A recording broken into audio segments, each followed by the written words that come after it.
it up. Amit Malviya, respond to it before I go to the others. She makes an important point that you're wanting the platforms to play judge and jury, but essentially only when it suits the government. So if Sambit Patra gets called out for manipulated media, then you have a problem. If there's something else which shows your government or any of its protagonists in bad light, that's fine. That's what you want Twitter and Facebook to do.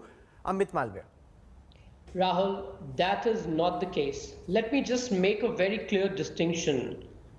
There are platforms which call themselves intermediary, which is what these social media companies would like to call themselves, which means that they don't control the information that flows on it and are not liable for what is put on their platforms.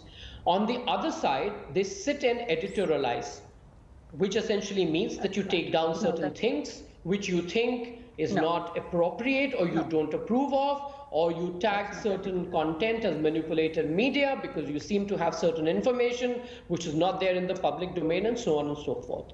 Now, what the government of India is very clearly saying, that if you are an intermediary, then you cannot be editorializing, and if you wish to editorialize, then there have to be clear guidelines and you must adhere to what any other publisher would. These intermediary guidelines for the moment stipulate conditions on these social media companies where it clearly says that under 4 categories: terrorism, law and order, child pornography, and can I please finish, Mishi? And if I'll be quite grateful if you do not keep interrupting me while I'm speaking. And the crime against women. That is what the central government is essentially saying, that if there is a demand, that these tech companies must come forward and give the details. It in no way looks at dissent. It in no way looks at comments that Mishi Chaudhary wants to make a quick interjection before I go across to the other guests. Mishi, go ahead. Mr. Malviya, I wasn't interrupting. The problem is there are 10 categories. Well, you were, and you were rude. Okay, one at a time, please. Sorry, there are 10 categories there.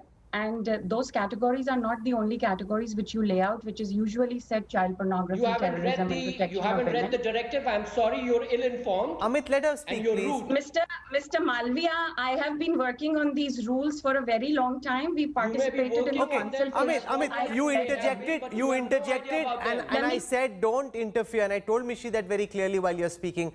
I expect the same courtesy. Allow her to speak, only then will we have... I don't appreciate her interjecting. Yeah, we stopped her when she did it. We request you to extend the same courtesy. Only then will we have a sensible conversation. You've made a point. Let us speak. Mishi Chaudhary. Sorry, Mr. Malviya, I don't know how, I'm not rude and there's no intention to be rude. Stop I'm sorry addressing me, speak to the anchor. I don't wish to have this conversation with you. Okay, Mr. Malviya, I think I have read the rules in detail. I'm very much aware of the 10 categories. You have read nothing, and you know nothing. 3B. Okay, Mr. Malviya, I don't know nothing. Please read Rule 3B and see the 10 categories out there. And these companies don't call themselves intermediaries. The IT Act calls them intermediaries. Editorially and removal of content is required by our law.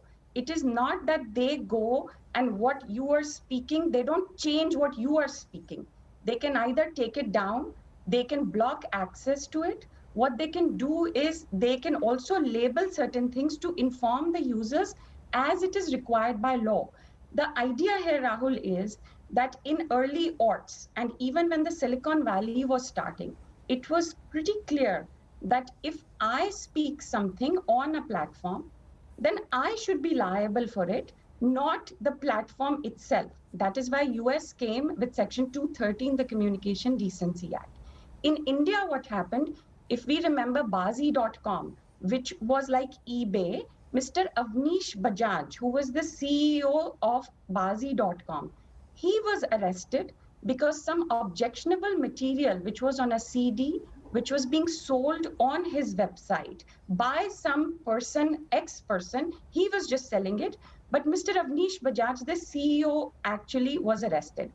The parliament got together, made an amendment to the IT Act. That is where Section 79 comes into being and says, this is right. If we are going to have e-commerce, if we are going to have the robust kind of an ecosystem in India, because we do have the talent in India, because we are going to be a digital country, then we will also have to offer the platforms the same kind of safe harbor protections as is being perhaps offered in other countries. And the example that time was US.